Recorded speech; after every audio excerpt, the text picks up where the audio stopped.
Hey everyone, hope all is going well. Look on the screen. Unfortunately, two of the most dreaded words for anyone to face: eviction notice. And beautiful people, hate to tell you, things are not going well. They're not getting any better. Listen to this brief clip. Return to or exceed pre-pandemic levels. In some cities, the average weekly filings are more than 50% higher than they were before the pandemic. 50% higher than they were before the pandemic. Eviction notices. There are no winners here. Jobs are continuing. It's like if not every day, every other day, you're every week, someone's laying off, laying off, laying off. Jobs are continuing to lay off. And guess what?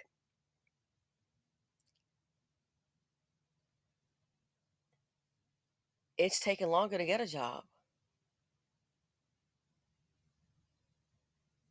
One person said, "Oh, it took me a year to get a job." I've heard of a person, or people rather, taking a year to get a job, 2 years. That's why, I tell friends of mine, at this point, we're not trying to just concentrate on your career, what your degree is, your specialty.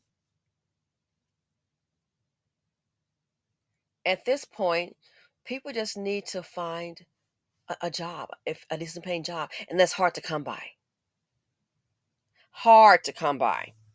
There are no winners here because here's why I said there are no winners. So check this out. All landlords, trust me, I've been one. That job, if you got a bad tenant, is not fun.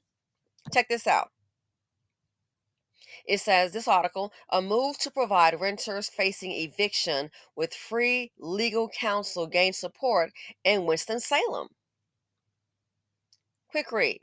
So in Winston-Salem, support for a city ordinance getting tenants facing eviction or right to counsel is getting momentum. Last week, city council candidates attending a forum sponsored by Housing Justice Now all agreed to support the effort, which has an estimated price tag of $1.2 million a year.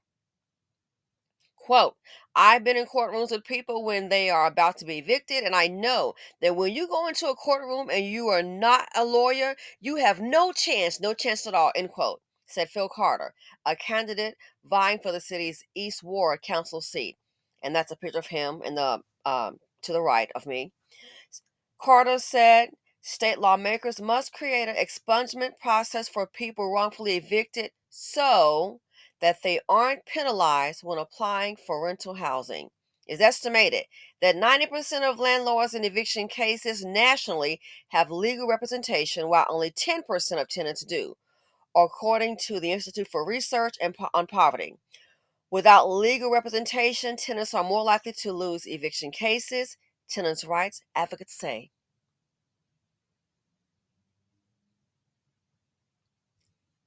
There are no winners. Because you have to understand this too. People think, oh, every landlord is not wealthy. Because you have to understand too, while someone's staying there free and you can sympathize, who's paying that mortgage? Who's paying the mortgage? This is how landlords go broke, and this is how a lot of them they start to sell, and that's when they sell to VC. So now you see when you have like those venture capitalists, those big guys, Wall Street comes in. You have an eviction, baby, they won't even let you in because they already know the cost associated with it.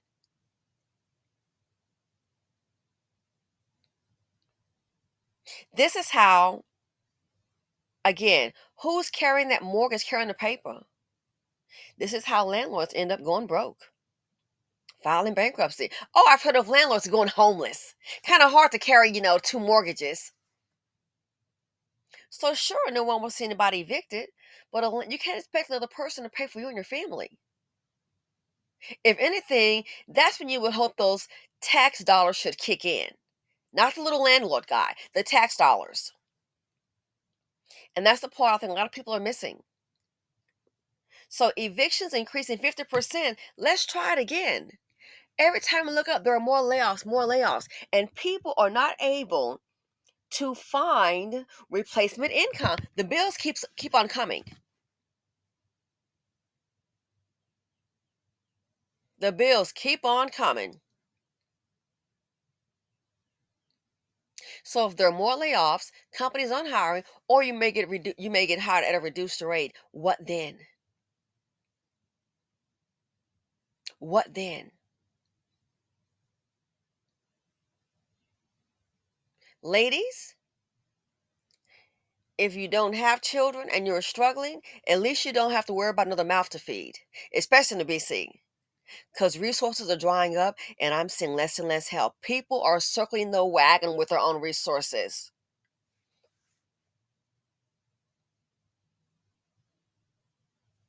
So a lot of people aren't stepping up to help. Because guess why? Sometimes people step up to help, and then guess what? The one that's helping everyone, then their ship goes down, their job ends. So then what? And can you imagine you're a breadwinner, you're helping someone, and then you go home? It's not just you and your responsibility, but you've got some other people in the house dependent on you. So that can be very stressful. So people are realizing, wait a second. I can't do that because what if I lose my job? Then I'm going to have to share my resources. There is no safety net. Again, there's no safety net. So this here with the landlords,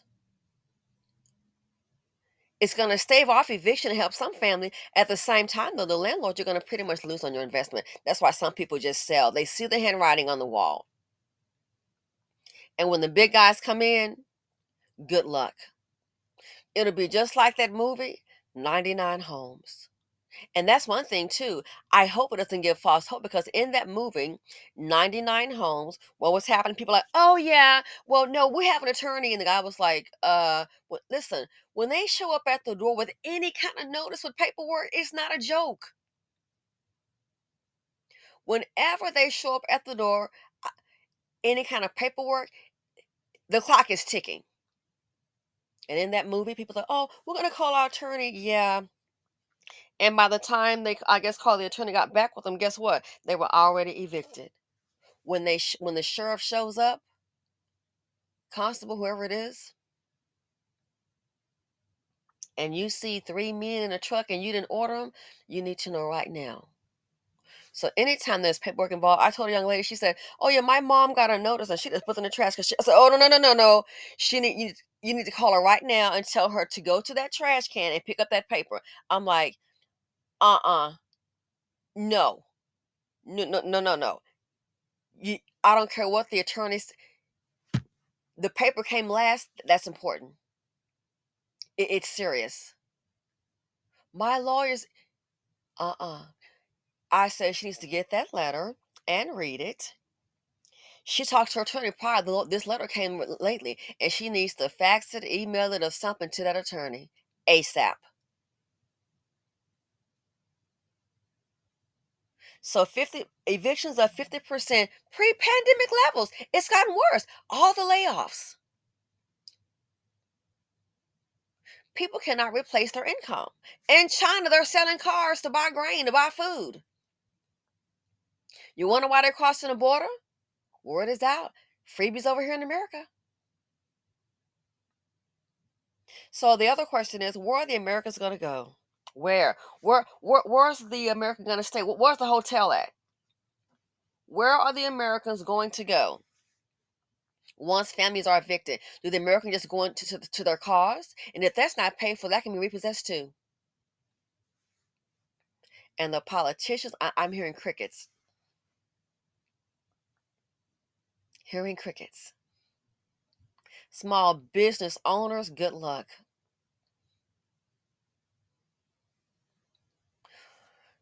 You're going to, more and more small businesses are going to go under because the economy, people losing more jobs. They're not hiring to sustain the people.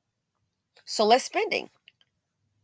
And then heaven forbid a small business has a SBA loan. Oh my God. That's why Trump said to forgive the loan. Now it makes sense. I just thought it was a kind idea. No, because being a businessman, and no, I'm not saying he's the best businessman, but that's the problem. People are so emotional. Well, I don't like. Well, I tell you one thing, Chicago. If you had understood politics, you wouldn't be sitting up there hollering now. They'll get $9,000. Oh, what about us? What about? Uh huh. Uh huh. Life is business. Make a business decision, not an emotional one. So I thought about that. It's like, wow. So stop and think. You have an SBA loan. Woo! You could lose everything. So that's why he was saying forgive it. Because he probably knew these businesses are not going to make it. Hell, the man's how old is he? 70? He knew they probably weren't going to make it. And being in business, people sometimes have, they have their experiences, knowing the rules. I would imagine at his level, knowing the rules of the game. Oh, you don't pay that loan. And people never saw that happening. Oh, yeah, I'm going to keep it going. I'm going to keep it going. No, you're not going to. So that's the sad thing. People having those loans, SBA loan, you could, oh, wow, Trump is 77 years old. So you could lose your home. So please tell me how it's going to be easy to get back on your feet once you've lost your home or your business. Oh, so now the business owner can go and look for a job where everybody else is looking for one, can't find one. So then what? Society is crumbling. And again, I'm disappointed in the politicians. No one's saying a darn thing. No, they're concerned about the war and the illegal immigrants. No one's saying a darn thing. What about the Americans? Welcome to your nightmare.